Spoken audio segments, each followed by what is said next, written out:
lagi dengan saya Muhammad Taubatul Raya dalam lomba mendongeng FLS 3N Kabupaten Banyumas.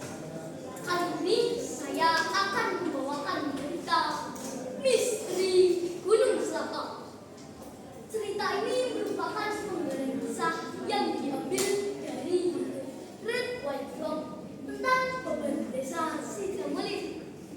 Teman-teman, penasaran kan seperti apa serunya? Begini ceritanya. Kabarnya dulu di desa Sidramaling, ujung paling utara Kecamatan Rawalong, berdiri kokoh sebuah gunung. Gunung Slaka namanya.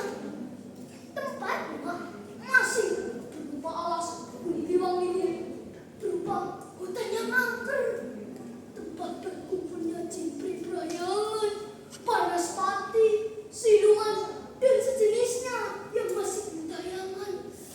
Ini sangat menakutkan, sehingga tak satupun manusia berani lewat di tempat itu.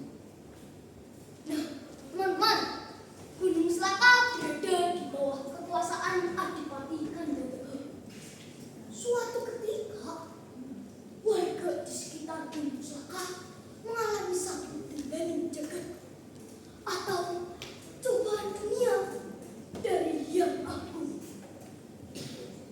Hujan tak kunjung datang, sumur-sumur kering, tanah sawah berbongkar.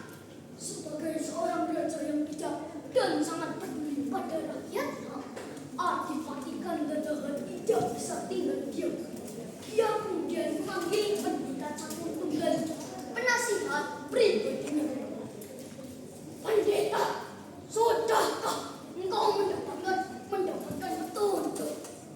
Bagaimana cara mengatasi cobaan ini?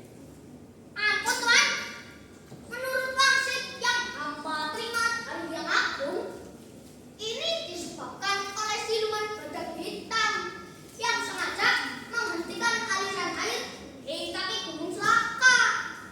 Iya, siluman badak. Waduh, gawat. Kita menghadapi musuh bukan sembarang musuh, tapi siluman. Tenang dulu Tuan, tidak usah khawatir. Sebenarnya ada seorang petaka sakti yang bisa menangkap siluman badak hitam itu. Namanya Ki Amarkundi. Oh, kebetulan sekali. Kalau begitu cepatlah